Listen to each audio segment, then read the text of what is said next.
Hi friends, welcome to Engineers Today. இந்த வீடியோல பாத்தீங்கன்னா Anna University updates பத்தியும் சில முக்கியமான எஜுகேஷன் நியூஸ் பத்தியும் இந்த வீடியோல கம்ப்ளீட்டா பார்க்க போறோம். அதனால உங்களுக்கு எல்லாத்துக்குமே இந்த வீடியோ வந்து ரொம்ப யூஸ்ஃபுல்லா அமையும். ஃபர்ஸ்ட் Anna University updates பத்தி பாத்துருவோம். அதுல குறிப்பா பாத்தீங்கன்னா மார்க் ஷீட் சர்டிபிகேட்ல வந்து நிறைய இஷ்யூஸ் இருக்கு. அத பத்தி பாத்துருவோம். இப்போ பாத்தீங்கன்னா பாஸ்ட் அவுட் ஸ்டூடண்ட்ஸா இருக்கட்டும், ஸ்பெஷல் கேட்டகரி ஸ்டூடண்ட்ஸா இருக்கட்டும், அவங்கள டிகிரி முடிக்காம இருந்திருப்பாங்க.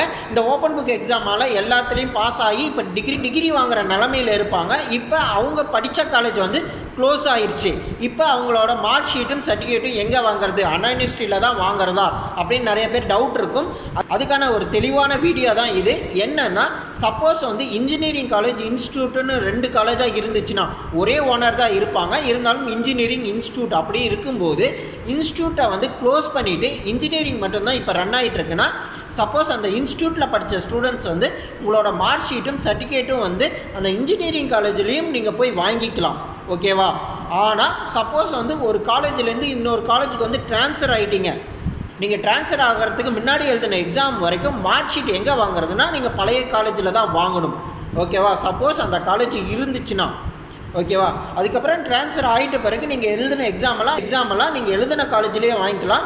சப்போஸ் வந்து நீங்கள் ட்ரான்ஸ்ஃபர் ஆகும்போது அந்த காலேஜ், அதாவது ஒரு காலேஜ்லேருந்து இன்னொரு காலேஜுக்கு வந்து நீங்கள் ட்ரான்ஸ்ஃபர் ஆகிறதே அந்த காலேஜை வந்து க்ளோஸ் பண்ணுறதுனால தான் அப்படிங்கிற ரீசன் இருந்துச்சுன்னா, ஒரு காலேஜ் வந்து க்ளோஸ் பண்ணுறாங்கல்ல, அந்த காலேஜே வந்து ஒரு குறிப்பிட்ட ஒரு காலேஜை சொல்லுவாங்க. நீங்கள் அந்த காலேஜில் போய் சேர்ந்தீங்கன்னா அந்த காலேஜே ஃபுல் ரெஸ்பான்சிபிலிட்டி எடுத்துக்கும். உங்களோட கம்ப்ளீட் மார்க் ஷீட்டை அவங்களே கொடுத்துருவாங்க. இல்லை அந்த காலேஜுக்கும் இந்த காலேஜுக்கும் சம்மந்தமே இல்லை, நானே போய் சேர்ந்தேன், அந்த காலேஜ் க்ளோஸ் பண்ணுறதுனால நானே வந்து இன்னொரு காலேஜில் சேர்ந்தேன்னா, நீங்கள் லாஸ்ட்டாக எழுதின எக்ஸாம் வரைக்கும் மார்க் ஷீட் வந்து அண்ணா யூனிவர்சிட்டிலையோ இல்லை படித்த காலேஜ்லையோ தான் வாங்கணும். தவிர அந்த காலேஜ் வந்து நீங்கள் போய் ஜாயின் பண்ண காலேஜ் வந்து நீங்கள் எக்ஸாம் அந்த காலேஜில் எழுதுனதுலேருந்து தான் மார்க் ஷீட் தருவாங்க. ஆனால் சர்டிஃபிகேட் பார்த்தீங்கன்னா அதே காலேஜ் கொடுத்துருவாங்க. சர்டிஃபிகேட்டில் வந்து எந்த வித பிரச்சனையும் கிடையாது. மார்க் ஷீட் மட்டும் சொல்கிறேன்.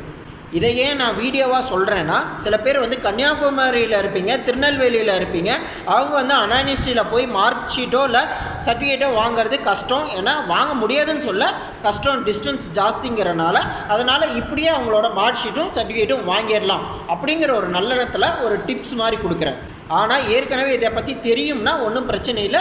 சப்போஸ் தெரியாதவங்களுக்காக தான் இந்த வீடியோ. அதே மாதிரி அண்ணா யூனிவர்சிட்டியில் பார்த்தீங்கன்னா ரெகுலராக இருந்த டைமோட இந்த டைம் பார்த்தீங்கன்னா உங்களுக்கு வந்து மார்க் ஷீட்டும் சர்டிஃபிகேட்டும் கொஞ்சம் ஃபாஸ்ட்டாகவே கிடச்சிரும். ஸோ ஒரி பண்ணிக்காதீங்க. அதே மாதிரி ஃபஸ்ட்டு சொன்ன விஷயத்தில் சில பேருக்கு டவுட் இருக்கும். அதாவது என்னென்னா, ஃபஸ்ட்டு காலேஜ் செகண்ட் காலேஜ்னு ஒரு காலேஜ் இருக்கும். ஒரு குரூப் ஆஃப் காலேஜில் வந்து ஃபஸ்ட் காலேஜ் செகண்ட் காலேஜ்னு இருக்கும். அது வந்து ஃபஸ்ட் காலேஜ் வந்து இன்ஜினியரிங்காகவும் இருக்கலாம், இன்ஸ்டியூட்டாகவும் இருக்கலாம். ஓகேவா? அதில் ஏதோ ஒரு காலேஜை க்ளோஸ் பண்ணிவிட்டு இன்னொரு காலேஜை வந்து ரன் பண்ணுவாங்க.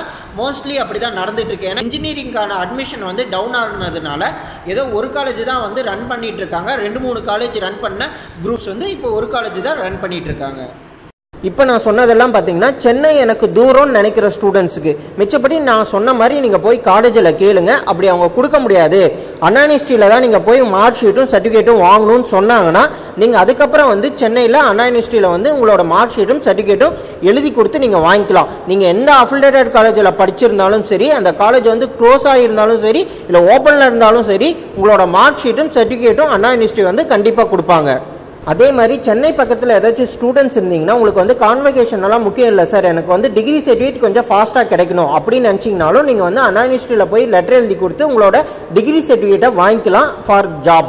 அதாவது நீங்கள் வேலைக்கு சேர்கிற இடத்துல உங்களோட டிகிரி சர்டிஃபிகேட் உடனே வேணும் அப்படின்னு கேட்டாங்கன்னா, நீங்கள் வந்து அண்ணா யூனிவர்சிட்டியில் எழுதி கொடுத்து கூட உடனே வாங்கிக்கலாம். டிகிரி சர்டிஃபிகேட் மட்டும் கிடையாது, இண்டிவிஜுவல் மார்க் ஷீட்டும் சரி, ப்ரொஃபஷனல் சர்டிஃபிகேட்டும் சரி, கன்சல்டேட் மார்க் ஷீட்டும் சரி, எது வேணாலும் நீங்கள் அண்ணா யூனிவர்சிட்டியில் வந்து எழுதி கொடுத்து வாங்கிக்கலாம். மேக்ஸிமம் பார்த்தீங்கன்னா special category students, passed out ஸ்டூடெண்ட்ஸுக்கும் இது வந்து யூஸ்ஃபுல்லாக இருக்கும். அதே மாதிரி நிறைய அண்ணா யூனிவர்சிட்டி அஃபிலியேட்டட் காலேஜஸில் பார்த்தீங்கன்னா இப்போ கிளாஸஸோட லேபை தான் ஃபஸ்ட்டு கம்ப்ளீட் பண்ணுறாங்க. காரணம் என்னென்னா, மேபி வந்து இந்த கோவிட்னாலேயோ இல்லை லாக்டவுனோ மறுபடியும் போடுறதுக்கு நிறைய சான்ஸ் இருக்குது. அதனால் ஃபஸ்ட்டு லேபை வந்து கம்ப்ளீட் பண்ணுறாங்க. அதுக்கப்புறம் தான் வந்து தியரியை வந்து ஸ்டார்ட் பண்ணுறாங்க மோஸ்ட் ஆஃப் தி காலேஜஸில். ஓகேவா? ஸோ உங்களுக்கு வந்து மேக்ஸிமம் வந்து இந்த செமஸ்டர் பார்த்தீங்கன்னா உங்களுக்கு ஆன்லைனில் தான் எக்ஸாம் கண்டக்ட் பண்ணுவாங்க. அப்படி ஆன்லைனில் எக்ஸாம் கண்டக்ட் பண்ணால் ஓப்பன் புக் எக்ஸாமாக தான் இருக்கும்.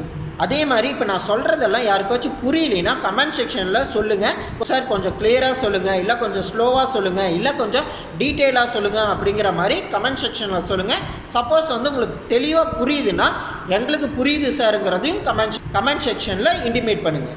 அடுத்தது பார்த்தீங்கன்னா உங்களுக்கு எல்லாத்துக்குமே தெரிஞ்சது தான், கொஞ்சம் டிலேவாக சொல்கிறேன் இந்த நியூஸ். என்னென்னா உதயநிதி ஸ்டாலின் வந்து அண்ணா யூனிவர்சிட்டியோட சிண்டிகேட் மெம்பராக ஜாயின் ஆகியிருக்காரு. இதனாச்சும் ஏதாச்சும் யூஸ் இருக்குமா ஸ்டூடெண்ட்ஸுக்கு அப்படின்னு கேட்டிங்கன்னா நிறைய யூஸ் இருக்குது. என்னென்னா கவர்மெண்ட் சொல்கிறத அண்ணா யூனிவர்சிட்டி வந்து கேட்கும் அப்படிங்கிற மாதிரி துணைவேந்தர் வேல்ராஜ் அவர் வந்து ஏற்கனவே ப்ரெஸ் மீட்டில் சொல்லியிருக்காரு. அப்படி இருக்கும்போது சிண்டிகேட் மெம்பராக உதயநிதி ஸ்டாலின் வந்து இருக்கிறதுனால கவர்மெண்ட் என்ன சொல்லுதோ அதை மேக்ஸிமம் வந்து அண்ணா யூனிவர்சிட்டி வந்து எந்த பிரச்சனையும் பண்ணாமல் ஒத்துக்குவாங்க. இவங்க தான் வந்து ஓப்பன் புக் எக்ஸாமே கொண்டு வந்தாங்க. ஏற்கனவே பார்த்தீங்கன்னா எக்ஸாமில் வந்து நிறைய பேர் ஃபெயில் ஆனதுனால இவங்க தான் ஓப்பன் புக் எக்ஸாமே கொண்டு வந்தாங்க. ஸோ நெக்ஸ்ட் செமஸ்டரும் ஓப்பன் புக் எக்ஸாம் இருக்க நிறைய வாய்ப்பு இருக்குது. இது வந்து ஒரு ப்ளஸ் பாயிண்டாக ஸ்டூடெண்ட்ஸுக்கு வந்து இருக்கும். இது மட்டும் இல்லாமல் உதயநிதி ஸ்டாலின் எம்எல்ஏ வந்து புதுசாக பொறுப்பை எடுத்துக்கிட்டதுனால கண்டிப்பாக ஸ்டூடெண்ட்ஸுக்கு ஃபேவராக தான் செய்வார். அடுத்தது பார்த்தீங்கன்னா நம்ம திருச்சியில் இருக்கிற என்ஐடி, அதாவது நேஷனல் இன்ஸ்டிடியூட் ஆஃப் டெக்னாலஜி வந்து என்ஐஆர்எஃப் ரேங்கிங்கில் 9வது இடத்துல இருக்குது.